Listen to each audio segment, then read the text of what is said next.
स्वप्नात रंग भरताना भाग 56. लेखिका पिहू शिर्के. शब्दसखी. तुम्ही दोघी आज सरपोतदार इंडस्ट्रीजमध्ये येणार आहात ना? चला, तुम्ही माझ्यासोबत येऊ शकता जर काही हरकत नसेल तर. समीर साक्षी आणि शुभ्राकडे बघत म्हणाला. रुही लग्नापर्यंत घरीच थांबणार होती, त्यामुळे रुही तिथेच आई बाबा आणि सगळ्या काका काकू सोबत बोलत बसली. आता पुढे. आतापर्यंत ऑफिसमध्ये सगळ्यांना शुभमच्या लग्नाची बातमी मिळालीच होती, पण नवरी कोण आहे हे मात्र गुपितच होतं आणि ते रिसेप्शनपर्यंत कोणालाच कळणार नव्हतं. यामुळे शुभमच्या नवरीला बघायची उत्सुकता सगळ्यांनाच लागली होती. 3-4 दिवसांमध्ये शुभमला ऑफिसचं सगळं काम आवरायचं होतं. रुहीला आता आनंदी ठेवण्यासाठी तो काहीही करू शकत होता. काम आवरून अभिला सगळं समजावून शुभम मस्त 15 दिवसांची सुट्टी घेणार होता. रुहीसोबत त्याला आता लग्नाचा प्रत्येक दिवस मस्त आनंदात घालवायचा होता. सगळे विधी त्याला मनापासून करायचे होते, त्यामुळे त्याला सगळं महत्त्वाचं काम लवकर आवरून घ्यायचं होतं. घरी आईंनी सोनाऱ्याला बोलावून घेतलं होतं. आई, रुही, मंगलताई आणि लताताई चौघी मिळून रुहीला दागिने घेत होत्या. आई, इतकं सगळं कशासाठी? आधीच आहेत ना माझ्याकडे. रुही या तिघींनी चॉईस केलेले दागिने बघून म्हणाली. असू दे, काही होत नाही. आता लग्नासाठी तुला नवीन दागिने नको का? आई म्हणाल्या. पण आई, तरी पण हे खूप झाले, रुही अवघडून म्हणाली. असू दे ग, काही नाही होत आई. रुही, हे घे माझ्याकडून आणि तुझ्या बाबांकडून तुझ्यासाठी. मंगलताई रुहीला मस्त कोल्हापुरी साज हातात देत म्हणाल्या. पण आई, हे कशासाठी? रुहीला त्यांच्याकडून कोल्हापुरी साज घ्यायला संकोच वाटत होता. माझ्या लेकीसाठी घेतलाय मी. तू जर मला तुझी आई मानत नसेल तर नको घेऊ, मंगलताई नाराज होतच म्हणाल्या. असं काही नाही आई, घेते मी, रुही हसत म्हणाली. आणि रुही, हे माझ्याकडून आणि तुझ्या संजू काकांकडून तुझ्यासाठी हे गिफ्ट. लता काकू रुहीच्या हातात सोन्याचे पैंजण देतच म्हणाल्या. थँक्स काकू. रुही, नंतर कधीही मी त्यांच्यासाठी पण थोडेसे दागिने खरेदी केले. मंगलताई आणि लताताई साक्षी शुभ्रासाठी दागिने खरेदी करायला नक्कीच विसरल्या नाहीत. दागिने घेऊन जर तुमचं पोट भरलं असेल तर आता आम्हाला जेवायला द्या. बाबा, संजू काका आणि शेखर काका तिघे त्यांच्या जवळ येतच म्हणाले. यावर तिघी पण तोंड वाकडं करून किचनमध्ये निघून गेल्या. रुही मात्र त्यांना गेलेलं बघून खूप हसायला लागली.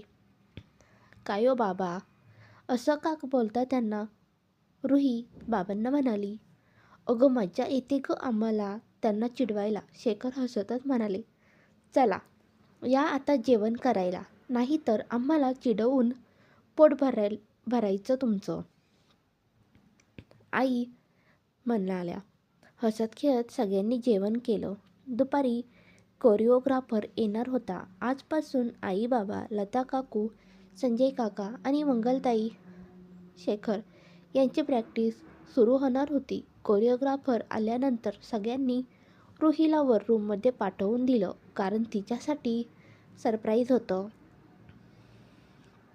रूममध्ये येऊन रुही थोडा वेळ गॅलरीमध्ये गेली. गॅलरीमध्ये सोफ्यावर बसून रुही बुक वाचता वाचता कधी झोपून गेली तिला कळलंच नाही. संध्याकाळी शुभम आणि अभि जरा लवकरच घरी आले. शुभमने हॉलमध्ये बघितलं तर खाली आई बाबा आणि 2 काका काकू मस्त बोलत बसले होते. त्यांना बघून शुभम रूममध्ये आला तर रूममध्ये पण रुही नव्हती. इतक्यात शुभमला कॉल आला, म्हणून कॉलवर बोलता बोलता शुभम गॅलरीमध्ये गेला तर रुही तिथेच गॅलरीमध्ये झोपलेली शुभमला दिसली. रुही, ए रुही, कॉल कट करून शुभम रुहीला उठवायला लागला. कधी आले तुम्ही? सॉरी, कधी झोप लागली कळलंच नाही मला. रुही अवघडून म्हणाली. इट्स ओके, आता उठ आणि फ्रेश हो. शुभम म्हणाला. हो. बोलतच रुही बाथरूममध्ये फ्रेश व्हायला गेली. रुही रुही फ्रेश होऊन आली तसा शुभमने रुहीला आवाज दिला. काय हो रुही, 2 मिनिट इकडे ये ना. शुभम. बोला. रुही जवळ जातच म्हणाली. तुला बरं वाटत नाही का? काही दुखत आहे का तुझं? शुभम रुहीच्या कपाळाला हात लावत म्हणाला. नाही, काही नाही होत मला. बरं वाटत आहे. असं का विचारताय तुम्ही?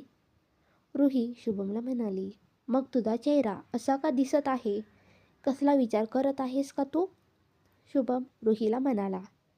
नाही, काहीच नाही. कसलाच विचार करत नाही मी रुही. जर तुला सांगायचं नसेल तर मी जास्त फोर्स करणार नाही. तुला जेव्हा माझ्याकडे बोलू वाटेल तेव्हा मला सांग. शुभम बारीक तोंड करून रुहीला म्हणाला. मला खूप भीती वाटत आहे ओ. मला सारखं असं वाटत आहे की काहीतरी होणार आहे. रुही डोळ्यात पाणी आणतच म्हणाली. तुला कालच म्हणालो ना मी, सगळं चांगलं होणार आहे. कसला विचार करू नकोस तू आता. फक्त तू खुश राहा.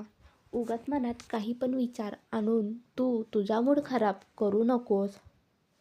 शुभम रुहीला म्हणाला. रुही, नुसतं करू नकोस. विचार करणं बंद कर, कळलं ना? शुभम. हो.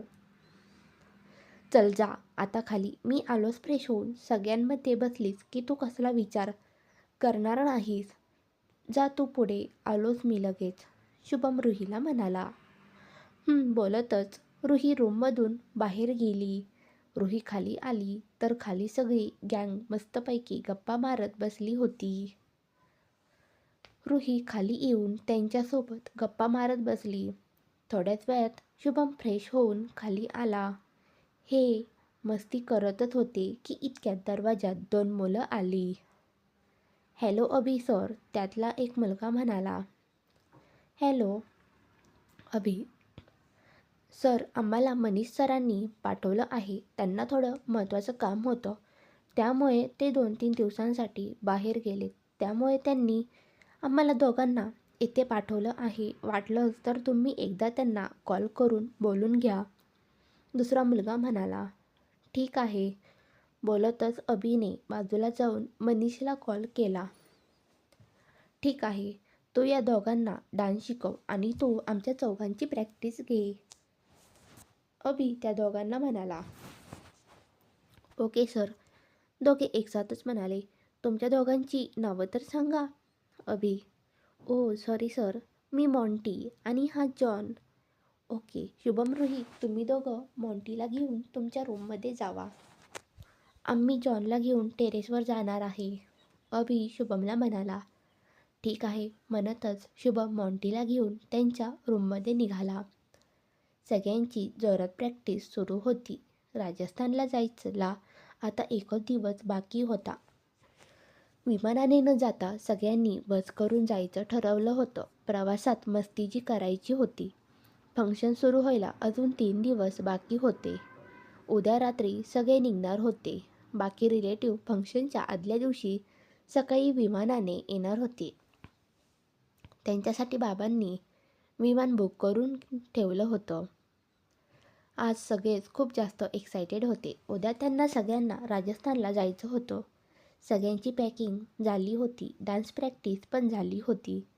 साक्षीचे आई बाबा पण नागपूरवरून मुंबईला आले. लग्नाची तयारी जोरात सुरू होती.